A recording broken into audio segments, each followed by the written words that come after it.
So Novocaine is an action comedy about a man who can't feel pain, who ends up being an unlikely action hero. And, I think whether or not you like this film, I think will depend on how much you're willing to go with the absurdity and the tone. Because I think a good barometer to test a film like this would be like how you react to like a film like Renfield. Because I did have quite a bit of fun with Renfield, but I think I had more fun with like the tone than anything else. I think, yeah, if you do like boil down the script, it's pretty weak in its writing, but the overall like giddy and violent tone, I think, was what drew me more into that film. To overlook a lot of its underdeveloped plot lines and characters.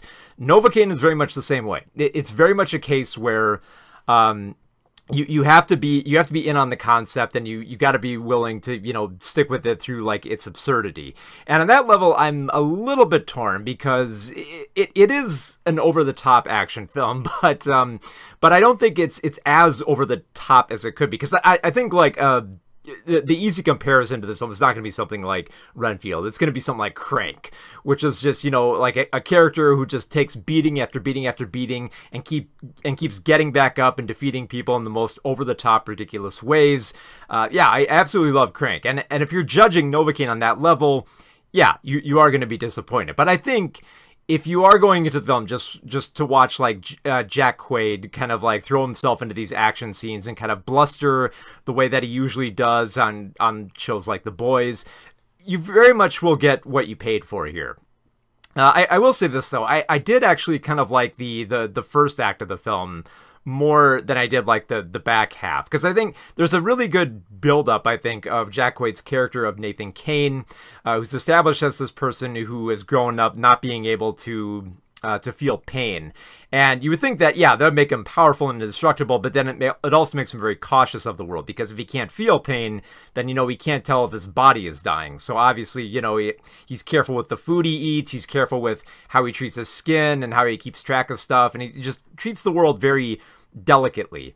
And then, he works at a bank, and then, into his life walks Sherry, played by Amber Midthunder, and Sherry just like opens up to him. Like he lets down a little bit of his guard, and she does as well. Like she reveals that she's been a little bit of suicidal, and she's working through some things, while Nathan is also working through some things, and they kind of form like a decent chemistry between them. It's not great, but I think it's enough that it plays up with them, where if you have no idea, if you have never seen like the marketing or the trailers for this film, and you just walked into it blind, you would almost swear like this is kind of going to be like a romantic comedy with the way that it starts off.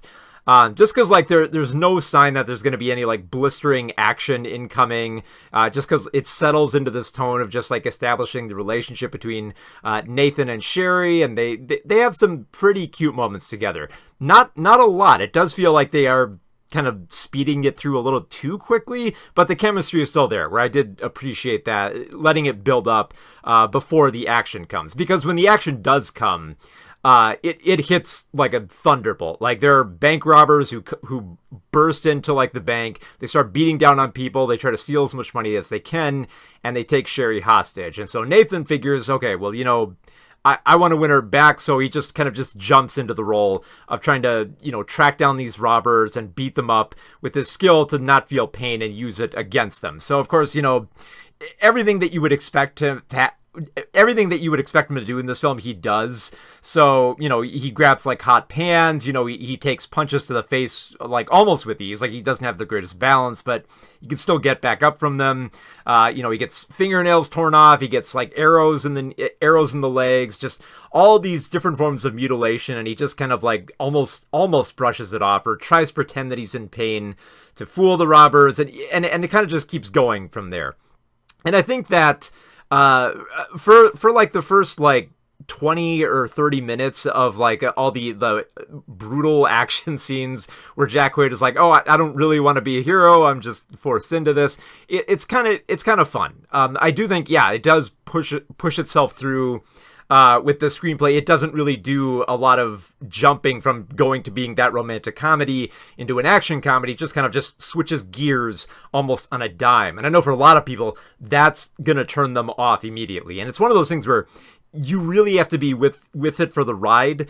And just appreciate like Jack Quaid's performance as opposed to like how the screenplay builds up all these scenarios in which he gets like savage throughout the film, which I must admit, like it did carry me till the end of the film. I do think the more that it goes along, it kind of like loses steam here, with how he like breaks bones and how he has to defeat the lead bank robber of Simon, played by Ray Nicholson, who I mean, this is like another problem with the film. I think is like everyone here, I think, is almost trying too hard for jokes. There are some characters who are pretty natural at it, like Jacob Batalon, who you might know from the Spider-Man movies. He plays Nathan's best friend Roscoe, and he has a pretty good ease with like the chemistry between the two of them, where they don't feel like they're trying too hard for jokes. Whereas Ray Nicholson, he's just playing it up as just like a mustache twirling villain, just cackling at the screen, and almost like he wants to just kill Nathan more than actually get the money, and he just like loves stewing in evil and revenge. Like I said, a lot of like Renfield vibes here. The same goes for very much the wasted talents of Betty Gabriel and Matt Walsh, who are pretty good actors here, but they're not fully utilized for the comedy they could have as these police officers who are always one step behind Nathan and tracking down these bank robbers. You would think there'd be more there just because, these two actors do have some pretty good comedic chops between them, but they're never really given any great lines. They're never really given a chance to play with like the tone as much as Jack Quaid does in this role, where it almost feels like they're very much like the cops in the film, where they're struggling to keep up with this screenplay that kind of like does them no favors. So I was a little bit torn on the fence here, because like even if you do go that route of just like wanting to go in and see absurd action akin to like Crank, you might be a little disappointed because it doesn't really go as over the top as I think it should for this premise. I think it should just go like as bonkers as Crank, and I'm sure a lot of people will too. But I do think there is a decent amount of chemistry between Jack Quaid and Amber and Jacob that I think I admired a little bit more of the spirit of the film as it went into just action scene after action scene after action scene. I felt there was a little bit more of a better tonal flow there than there was with like a film I saw earlier this year called Love Hurts, which just kind of switched gears even much more quickly and didn't put any of the work in to making the romantic chemistry on top of all the action comedy work as well as it should here. Novocaine tries a little bit more, where I was almost like very much forgiving of the lackluster writing as it went along, because it did play up the characters enough where I did care about them enough, and it did have like just enough absurdity where I felt it carried it at least to like the end of the second act. By the third act, you can tell it's running out of steam here. It's trying to come up with more ridiculous scenes of Jack Quaid, like, breaking his arms and stabbing people with his bones and using electricity. And it's throwing enough, I think, at the screen, but not everything. This is one of those films where you want everything in the kitchen sink to be thrown at the screen. And here it just kind of feels like they were trying, but then when they got to the kitchen sink, they're just kind of like, maybe too much. And it's like, it's almost kind of, the film is almost frustrating on that level. It's like, if you're going to go that far, go further.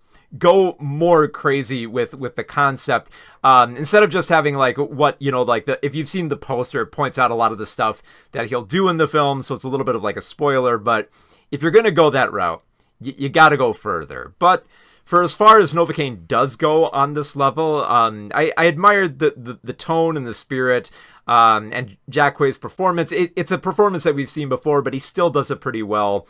That I felt like if it didn't quite keep up the romance or like the good writing, it did keep up with the action and some of the absurdity. It's a little bit tongue in cheek here and there. And other times, it just like, it charges through with jokes that make sense for no reason. Like at one point, Nathan has to like write down an address, and he figures, since I can't feel anything with tattoos, maybe I'll just write the address down on my skin just because I can. And it's very much one of those films where it feels like It's just going into these action scenes because it can.